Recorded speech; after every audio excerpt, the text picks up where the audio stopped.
모든 위로의 하나님이란 제목으로 하나님 말씀 전하겠습니다. 위로는 따뜻한 말이나 행동으로 누군가의 괴로움을 덜어주고 슬픔을 달래주는 것을 위로한다, 이렇게 얘기를 합니다. 어느 시대나 마찬가지였겠지만 지금 우리가 살고 있는 이 시대는 어느 때보다 위로가 필요한 시대라는 생각이 듭니다. 오늘 본문을 보면은 하나님께서 우리를 위로하시는 하나님으로 소개가 되고 있거든요. 우리 고린도후서 1장 3절에서 4절 전반부까지 읽어보겠습니다. 시작. 찬송하리로다. 그는 우리 주 예수 그리스도의 하나님이시요 자비의 아버지시요 모든 위로의 하나님이시며 우리의 모든 환난 중에서 우리를 위로하사. 하나님은 모든 위로의 하나님이시다. 이 말은 무슨 말이냐? 우리가 환난과 고난을 당할 때마다 항상 하나님께서는 우리를 위로해 주신다는 말씀이 되는 거예요. 항상. 그래서 이렇게 하나님께서는 우리를 항상 위로해 주시는데 이것에 대해서 예수님께서는 이렇게 말씀해 주셨죠. 요한복음 14장 1절과 6절을 한번 읽어볼게요. 시작. 너희는 마음에 근심하지 말라. 하나님을 믿으니 또 나를 믿으라. 6절. 내가 아버지께 구하겠으니 그가 또 다른 보혜사를 너희에게 주사 영원토록 너희와 함께 있게 하리니. 예수님이 십자가 죽음을 앞두고서 제자들에게 이렇게 말씀하십니다. 곧 있으면 나 죽는다. 근데 내가 가는 곳에 너희는 함께 갈 수가 없다. 너희는 나를 따라올 수 없다. 예수님과 왠지 이별하는 듯한 말씀을 예수님께서 갑자기 하시니까 제자들이 굉장히 당황하기 시작했어요. 그리고 불안하고 두려워하고 근심하기 시작했습니다. 그런 제자들을 향해서 예수님께서 하신 말씀이 바로 이 요한복음의 말씀이 됩니다. 어떻게 말씀하셨죠? 하나님이 또 다른 보혜사를 너희에게 보내주실 것이다. 누굴 보내줘요?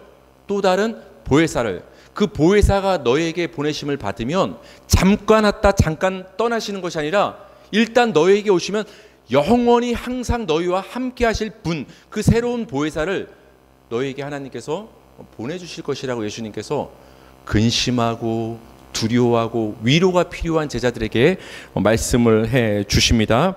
여러분, 여기서 예수님께서 하나님께서 또 다른 보혜사를 너에게 보내주실 것이라고 했을 때 이 또 다른 보혜사가 누구를 가리키는 거죠? 성령님을 너희에게 보내주실 것을 약속하는 거예요. 그러니까 성령님을 가리켜서 예수님께서 보혜사라 이렇게 말씀을 해주고 있습니다. 여러분, 보혜사란 말은 사실 우리가 생활에서 쓰지 않는 단어예요. 여러분, 보혜사가 무슨 말입니까? 이건 사실 한자를 잘 아는 옛날 사람들도 이 보혜사의 의미를 파악하기는 사실 쉽지 않아요. 보호해주고 은혜를 주는 스승님이다. 한자 하나하나를 풀면 이런 뜻입니다. 그래도 감이 잘 안 오죠. 쉽게 말하면 이 보혜사로 번역된 이 단어는 변호사란 말이에요. 변호자. 나를 위해서 내 편이 되어주고 나를 위해서 대신 변호해 주는 자, 나를 무죄 만들어 주는 자, 나의 중재자, 이거를 보혜사라고 하는 거예요. 그러니까 하나님께서 예수님을 통해서 우리 가운데 우리와 영원히 함께 하실 보혜사 성령님을 보내주신다는 것은 그 성령님이 우리 가운데 오시면은 그 성령님이 어떤 역할을 하신다는 거예요? 저와 여러분의 편이 되어주시고 여러분을 변호해 주시고 여러분과 하나님 사이를 중재해 주시는 역할로서 성령님께서 우리 가운데 오신다는 것을 말씀을 해 주십니다. 한번 우리에게 보혜사로 오신 성령님은 우리와 영원히 함께 거하시는 줄 믿으시기 바랍니다. 그래서 성령님은 우리 안에 오신 하나님이에요. 우리 안에 지금도 내주하신 성령님이세요. 그 성령님이 여러분 안에서 지금 무엇을 하고 있느냐? 여러분을 지금 위로하는 일을 하고 있다는 거예요. 여러분이 죄책감에 빠졌을 때, 괴로워하고 있을 때, 낙심할 때, 여러분의 편이 아무도 없을 때 여러분 안에 오신 그 성령님이 여러분의 영원한 편이 되어주시고 여러분을 위로해 주시고 하나님 앞에 계속 여러분을 대변해 주시는 거예요. 하나님, 아들 예수님의 십자가 피를 보지 않았습니까? 그러니까 이 암흑의 성도가 지금 넘어지고 쓰러지고 때론 죄를 질지라도 하나님, 한번 예수 피를 보고서 한번 눈 감아 주십시오. 하나님, 용서해 주십시오. 하나님, 용납해 주십시오.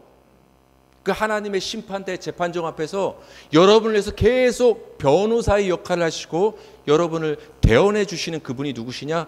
바로 성령님이 되시는 거예요. 성령님. 그 성령님이 우리에게 보혜사 위로자로 오셨는데 우리를 떠나지 아니하시고 영원히 우리와 함께 하신다고 예수님께서 말씀을 해 주십니다. 이 예수님의 말씀에서 우리가 주목할 부분이 있어요. 그 성령님을 가리켜서 그냥 보혜사라고 하지 않고 또 다른 보혜사라고 했어요.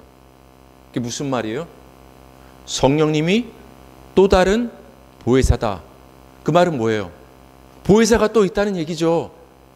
보혜사가 원래 있는데 또 다른 보혜사 성령을 너희에게 보내준다. 그럼 원래 제자들과 함께 있었던 보혜사는 누구예요? 예수님이 보혜사로 이 땅에 오신 거예요. 내가 지금까지 너희를 위로해주는, 너희를 대변해주는, 너희 편이 되어주는 너희의 구원자 보혜사로서 너희와 함께 있었는데 잠깐 내가 육신적으로 너희를 떠날 때 또 다른 보혜사 성령을 보내줄 것이다. 예수님께서 이렇게 말씀하시는 거예요. 우리 요한일서 2장 1절을 보겠습니다. 요한일서 2장 1절 시작. 나의 자녀들아, 내가 이것을 너희에게 쓰면 너희로 죄를 범하지 않게 하려 함이라. 만일 누가 죄를 범하여도 아버지 앞에서 우리에게 대언자가 있으니 곧 의로우신 예수 그리스도시라. 여러분, 예수님이 지금 어디 계시죠? 예수님은 굉장히 다양하게 말할 수 있어요. 물리적으로는 이렇게 말할 수 있어. 예수님은 영혼도 있으시지만 육신도 갖고 계신 분이잖아요. 하지만 그 육신은 부활의 거룩한 몸이기 때문에 우리와는 좀 다를 수 있겠죠. 하지만 예수님도 몸을 갖고 계신 분이세요. 그런 몸을 갖고 계신 예수님, 물리적으로서는 지금 하나님 보좌 우편에 앉아 계세요. 뭐 영적으로는 지금 우리와 함께 하시고 안 계신 곳이 없으시죠. 왜? 예수님도 하나님이시니까. 그럼 여러분, 예수님이 하늘로 승천하셔서 하나님 보좌 우편에서 지금 뭐 하고 계실까요? 왜 하나님 가장 가까운 곳에 계실까요? 예수님이 하나님한테 말하기 쉬우라고. 제가 이해하기 쉽게 그냥 얘기하는 겁니다. 멀리 떨어져 있어도 예수님이 하나님한테 말씀 못할까요? 할 수 있지만 우리가 이해하기 쉽게 생각을 하면 예수님이 왜 하나님 보좌 옆에 딱 붙어 있을까? 말하기 쉬우라고. 무슨 말 하려고? 여러분에 대해서 말하고 싶어서. 어떤 말이냐? 여기 지금 이렇게 말합니다. 만일 누가 죄를 범하여도 우리가 연약해서 하나님 앞에 나갈 자격이 없고 쓰러지고 범죄할지라도 예수님께서 그런 연약한 범죄한 여러분을 위해서 아버지 하나님 앞에서 뭐 하신다? 대언하신다. 하나님, 예수 피, 내 피를 보고서 아버지 저들을 용서해 주십시오. 그래서 여러분이 용서함 받는 겁니다. 여러분이 잘나서 용서함 받는 게 아니에요. 여러분의 행위 때문에, 여러분의 헌신과 신앙생활 때문에, 여러분이 뭔가를 했기 때문에 하나님 나라에 가고 구원을 받는 것이 아니라 예수 그리스도가 하나님 우편에서 오늘도 변함없이 여러분을 대언해주고 변호해주고 계시기 때문에 우리가 그 은혜로 구원을 받는 거예요. 여기서 대언자로 번역된 이 대언자가 보혜사랑 똑같은 말이에요. 보혜사. 요한복음에서는 보혜사라는 편이 이야기되고 있지만 이 요한일서에서는 대언자가 있다 이렇게 말하고 있는데 똑같은 말이에요. 우리에게 보혜사가 있으니 곧 의로우신 예수 그리스도시다. 그러니까 여러분, 성령님과 예수님은 역할이 같아요. 우리는 성령님 하면 성령 충만, 방언, 능력, 불 맞아요. 이런 것도 성령님이 하시는 일 맞아요. 하지만 성령님이 우리를 떠나지 아니하시고 영원히 우리와 함께 있으시기 위해서 오신 가장 근본적인 목적은 뭐냐? 우리의 보혜사로 오신 거예요. 쉽게 말하면 우리를 위로해 주시려고, 우리를 편들어 주시려고. 사탄이 우리의 죄목 하나하나를 검사처럼 들이밀며 하나님 앞에서 하나님, 저자가 이런 죄를 짓고 있습니다. 심판해야 되지 않겠습니까? 지옥불에 떨어뜨려야 되지 않겠습니까? 우리를 정죄해 올 때 그 사탄이라는 검사 앞에서 우리를 막아주고 우리를 변호해주고 우리의 편을 들어주시는 분이 성령님이시고 예수님이신 거예요. 그런 역할로 예수님께서, 성령님께서 우리에게 오셔서 우리와 영원히 함께 주시는 것입니다. 사도 바울은 이 말을 덧붙입니다. 고린도후서 1장 4절 후반부입니다. 우리 다 같이 읽겠습니다. 시작. 우리로 하여금 하나님께 받는 위로로서 모든 환난 중에 있는 자들을 능히 위로하게 하시는 이로다. 모든 환난 중에 있는 자들을 능히 위로하게 하사. 여러분 무슨 말입니까? 하나님은 모든 위로의 하나님이시기 때문에 우리를 항상 모든 환난 가운데서 위로를 해 주시는데 거기서 끝나는 게 아니다. 우리가 주변에 환난 당하고 어려운 사람들을 위로할 수 있게 하나님은 만들어 주신다. 그러니까 우리가 하나님께 위로받는 데서 멈추는 게 아니라 우리도 나아가서 남을 위로할 수 있게 하나님이 만드신다고 말씀을 해 주십니다. 사실 쉽지 않은 부분이에요. 근데 하나님은 말씀하십니다. 너희가 하나님의 위로를 받는 데서 멈춰서는 안 된다. 한 발짝 더 나가서 너희도 환난 중에 있는 자들을 위로해야 된다. 아니 어떻게 우리가 이렇게 연약한 우리가 환난 중에 있는 자들을 위로할 수가 있겠습니까? 그래서 예수님께서는 이렇게 말씀하신 거예요. 아까 읽었던 말씀을 한번 다시 한번 보세요. 우리로 하여금 하나님께 받는 위로로서 환난 중에 있는 자들을 위로하게 하신다. 그러니까 뭘 가지고 어려움 중에 있는 사람을 위로하는 소리예요? 우리로 하여금 하나님께 받는 위로로서 내 힘을 가지고 내 지혜를 가지고 내 생각을 가지고 내 언변을 가지고 남을 위로하고 힘을 북돋아 주는 것이 아니라 내가 하나님께 받는 위로를 가지고 남을 위로하라는 거예요. 그러면 우리가 남을 위로할 수 있다고 지금 사도 바울이 우리에게 얘기를 해주는 거예요. 쉽게 말하면 여러분이 받은 하나님께 받은 그 위로를 있는 그대로 사람들에게 전해주면 되는 거예요. 그게 성경이 말한 위로예요. 여러분이 말을 잘해서 이렇게 해라, 현실적인 조언을 해주고 무조건 힘내, 잘 될 거야, 이렇게 하는 것이 성경이 말하는 위로가 아니라 여러분이 하나님께 받은 그 위로를 있는 그대로 전해주는 것, 그것이 우리가 남을 위로할 수 있는 방법이라고 말씀을 해줍니다. 그래서 여러분 따라 하실까요? 위로받은 자가 남을 위로할 수 있다, 이거 말하는 거예요.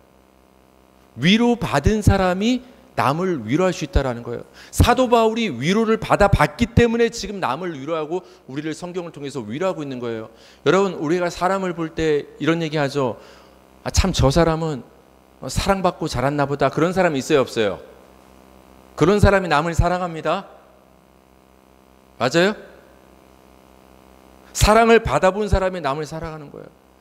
남을 막 미워하고 괜히 괴롭히는 사람은 알고 보면 다는 아니겠지만은 과거에 미움받아 봤고 괴롭힘을 당해본 사람이 받아본 사랑이었기 때문에 남에게 사랑을 베풀지 못함을 우리는 알 수가 있는 것이죠. 그래서 말씀하신 거예요. 하나님께 받은 위로를 가지고 남을 위로할 수 있어야 된다. 사도 바울이 그랬다라는 거예요. 사도 바울이 굉장히 많은 고난을 받은 사람이에요. 그래서 그만큼 위로를 많이 받은 사람이 사도 바울입니다. 우리 고린도전서 1장 8절을 한번 볼게요. 형제들아, 우리가 아시아에서 당한 환난을 너희가 모르기를 원하지 아니하노니 힘에 겹도록 심한 고난을 당하여 살 소망까지 끊어지고.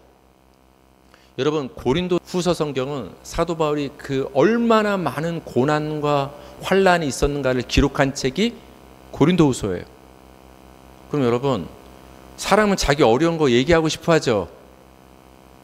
그래서 그 사람이 힘들었어 이 말 듣고 싶지 않아요? 그래서 막 쏟아 놓는단 말이에요. 나 이것 때문에 힘들었어, 엄마 힘들었어, 여보 나 이것 때문에 오늘 힘들었어, 위로해 달라는 거죠. 그럼 사도 바울이 지금 고린도 후서에다가 여러분 읽어보시면 내가 얼마나 풍랑을 만나고 매를 맞고 광주리를 타고서 성벽 감옥에 갇혔다 탈출하고 내가 얼마나 많은 어려움을 당했는 줄 아느냐라고 성경에 왜 기록해놨을까요? 1번, 내가 이렇게 환난당하고 고난당하는 것을 이 성경을 읽는 너희들도 좀 알아줘라. 2번, 내가 그렇게 많은 환난과 고난을 당했지만 그 환난과 고난의 순간마다 하나님이 나를 붙잡아 주시고 날 위로해 주셨다. 뭘 말하고 싶은 거예요? 내가 이렇게 많은 환난을 당했지만 그때마다 하나님이 날 붙잡아 주고 지켜주시고 위로해 주셨다를 지금 사도 바울이 말하는 거예요. 그래서 사도 바울이 이렇게 말합니다. 힘에 겹도록 심한 고난을 당했다. 힘에 겹다는 게 무슨 말이에요? 내 힘으로 안 된다라는 거예요. 내가 지금 당하는 이 고난과 어려움을 내 힘으로는 헤쳐나갈 수가 없다라는 거예요. 그래서 결국 어떻게 합니까? 소망을 내려놓는 거죠. 소망을 내려놓는 것은 이렇게 표현할 수 있어요. 살 소망까지 끊어지고. 이거 굉장히 문학적으로 표현한 거예요. 내가 너무 환난을 만나서 너무 위로가 필요해서 살 소망이 끊어졌다. 이거 그냥 직설적으로 말하면 뭐예요? 사도 바울이 나 죽고 싶었다. 나 너무 힘들어서 죽고 싶었다. 사도 바울이 그 얘기를 합니다. 하지만 여러분, 환난과 고난이 많았던 만큼 사도 바울에게는 하나님의 함께 하심과 위로가 넘친 줄 믿으시기 바랍니다. 그래서 사도 바울이 위로의 하나님을 우리에게 말할 수 있는 거예요. 힘들어하지 마라. 환난과 고난이 정말 죽고 싶은 상황 속에 놓인 성도들이 있느냐? 하지만 포기하지 말아라. 하나님이 너희의 위로의 하나님이 되어주시고, 성령님이 너 안에서 너희의 보혜사가 되어주시고, 예수님이 지금 십자가 우편에서 너희의 대언자가 되어주신다. 그러니까 힘을 내라. 사도 바울이 여러분을 위로해 주는 거예요. 왜? 그가 많은 환난 속에서 위로 받아봤으니까 자기가 받은 위로를 가지고 위로하는 거예요. 여러분이 받은 위로로 남을 위로할 수 있기를 바랍니다. 여러분 한번 욥을 한번 살펴봅시다. 욥이 얼마나 많은 고난을 당했어요? 하루아침에 전 재산을 다 잃었죠. 하루아침에 모든 자식들을 사고로 다 잃었죠. 그 다음에 병들었죠. 마지막 옆에서 위로해 주고 자기의 편이 되어줘야 되는 그 아내마저 자신을 저주하고 떠나갔죠. 욥은 하루아침에 굉장히 환난과 고난을 당했습니다. 이런 욥을 위로하기 위해서 세 친구가 욥을 신방해 왔습니다. 그 세 친구의 이름이 뭐죠? 엘리바스, 빌닷, 소발. 나중에 엘리후라는 후배까지 찾아오는데 이 세 명이 신방을 합니다. 여러분 우리 신방 가봐서 알잖아요. 뭐 어려움 중에 있는 성도, 병원에 입원한 성도 신방 가면 어떻게 해요? 간단히 말씀 전해주고 기도해주고 위로해주고 우리가 힘을 북돋아 주지 않습니까? 예를 들어서 여러분 성도 중에 넘어져서 다친 성도가 있어요. 그럼 제가 신방을 가서 뭐라고 해야 돼요? 기도해주고 위로해주면 되잖아요. 위로해주면. 근데 제가 가서 아니 권사님 얼마나 정신을 못 차리셨으면 넘어지셔가지고 이렇게 다리를 또 다치십니까? 똑바로 좀 몸 좀 챙기십시오. 혹시 집사님 하나님한테 뭐 잘못한 거 없어요? 하나님이 집사님 권사님 정신 차리라고 이렇게 넘어지게 벌을 주신 것 같은데요. 우리 옛날 아버지 어머니 때는 이런 말을 받아들였어요. 목사님들이 이런 얘기하면. 근데 요즘은 이런 얘기하면 어떻게 해요? 큰일 나죠. 더 상처가 돼요.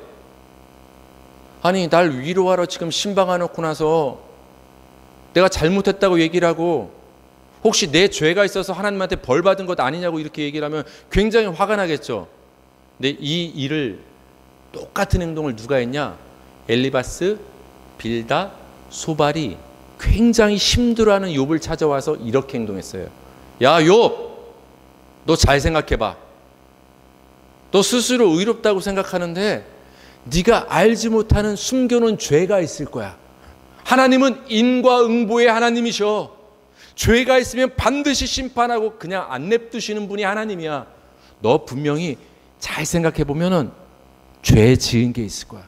네가 죄를 졌기 때문에 네 자식들이 문제가 생기고, 네가 죄를 졌기 때문에 병들었고, 네가 죄를 졌기 때문에 모든 재산을 잃은 거야. 여러분 이 말을 들으면 욥이 기분이 좋았을까요? 화가 났을까요? 그래? 네 말을 들어보니까 그런 것 같네. 알았어. 내가 회개할게. 이렇게 될까요? 그렇게 안 됩니다. 욥이 이렇게 얘기합니다. 욥기 16장 1절에서 2절을 한번 보실까요? 시작. 욥이 대답하여 이르되 이런 말은 내가 많이 들었나니 너희는 다 재난을 주는 위로자들이로구나. 그 신방온 친구들한테 욥이 그러는 거예요. 야 이런 말은 지겹도록 다 들었다. 지겹도록 이런 말 다 뻔한 말 많이 들었다. 너희는 나를 지금 위로한다고 위로자로서 나를 신방하는데 내가 보기에 너희들은 재난을 주는 위로자들이다. 이게 무슨 말이에요? 너희들이 나에게 내뱉는 그 말과 위로가 나에겐 오히려 큰 재난이 되고 나에게 더 고통이 된다. 위로한답시고 남을 위로하는데 그 위로가 남을 더 고통스럽게 하는 거예요. 저는 이런 경우를 굉장히 많이 봤어요. 특히 그래서 목사들이 조심해야 됩니다. 그렇죠. 성도들 위로한답시고 위로를 핑계로 우린 누군가를 정죄할 수 있어요. 그렇죠. 우리 욥기 21장 2절 마지막으로 읽어보겠습니다. 욥기 21장 2절 시작. 너희는 내 말을 자세히 들으라. 이것이 너희의 위로가 될 것이니라. 이거는 세상적으로 봐도 상담의 기술인 것 같아요. 저는 상담학을 전공하지 않아서 사실 저는 말 주변이 굉장히 없는 사람이에요. 아마 사석에서 저랑 말해보신 분은 알겠지만 저는 굉장히 말을 더듬고 말을 이렇게 잘 조리 있게 못하는 편이거든요. 욥이 이렇게 얘기합니다. 너희 친구들은 내 말을 자세히 들어라. 이것이 내 말을 듣는 것이 너희의 위로가 될 것이다. 너희가 이 말 저 말하면서 나를 위로하고 있는데 그 너희가 내뱉는 그 말이 나에게 위로가 전혀 안 된다. 그냥 너희 입 다물고 내 말을 들어줘라. 그 자체가 나에겐 위로가 된다. 여러분 속상할 때 남한테 막 털어놓으면 속이 좀 풀립니까? 안 풀립니까? 그나마 좀 풀리죠. 근데 남자들 조심하세요. 남자들 가끔 아내가 회사 갔다 와서 속상한 얘기나 뭐 사람 관계에서 힘든 얘기를 이렇게 딱 해요. 그럼 그 얘기를 아내가 저한테 왜 했겠어요? 들어주고 그랬구나, 힘들었겠구나 이러면 되는데 그 아내의 말을 듣는 동시에 저는 머리에서 분석이 됩니다. 디딕 디딕 디딕. 그래, 그 사람들이 잘못했을지라도 너도 잘못한 게 있겠지.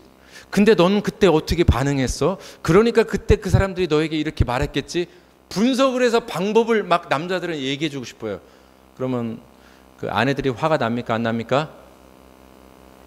들어주는 것만으로 위로가 되는데 나보다 말을 더해. 욥 친구들처럼. 그래서 욥이 얘기하는 거예요. 너의 말이 나에게 위로가 안 된다. 그냥 입 다물고 있어라. 그냥 내가 힘들다는 것만 한번 들어줘라. 그러면 그게 나를 향한 너희의 위로가 될 것이다. 우리는 남을 위로한답시고 내 말을 합니다. 인간의 말을 하고 인간의 상담수를 통해서 내가 남을 이해하려 하고 위로하려 합니다. 그러나 여러분, 사람을 정말로 위로하고 치유할 수 있는 분은 하나님밖에 없는 줄 믿으시기 바랍니다. 하나님만이 모든 위로의 하나님이신 줄 믿으시기 바랍니다. 그래서 우리가 어떻게 남을 위로할 수 있느냐? 내가 하나님께 받은 그 위로를 그대로 그들에게 전해주면 되는 거예요. 야, 내가 하나님을 믿었더니, 성령님을 받았더니, 내가 예수를 믿었더니 내 죄가 사함을 받고 나를 향한 정죄가 이제 더 이상 없다. 예수님이 나의 영원한 편이 되어주신다. 영원한 내 편이 있는 것만큼, 여러분, 그것만큼 위로가 어디 있겠습니까? 그 예수를 믿으라는 그 얘기 하나, 하나님만이 우리의 위로자가 된다는 그 얘기를 남들에게 전해주면 되는 거예요. 내가 받은 위로를 전해줄 때 그들이 참된 위로를 받게 되는 것입니다. 한 주간도 여러분의 삶 가운데, 여러분의 고난의 자리 가운데 하나님의 모든 위로가 함께 하시길 바랍니다. 사도 바울처럼 살 소망이 끊어지고 포기하고 싶고, 그런 순간에도 여러분 낙심하지 말고 포기하지 마시기 바랍니다. 하나님을 붙잡으시기 바랍니다. 여러분 안에 임재하신 그 성령님께서 여러분을 위로해 주는 복된 한 주가 되기를 주님의 이름으로 축복합니다.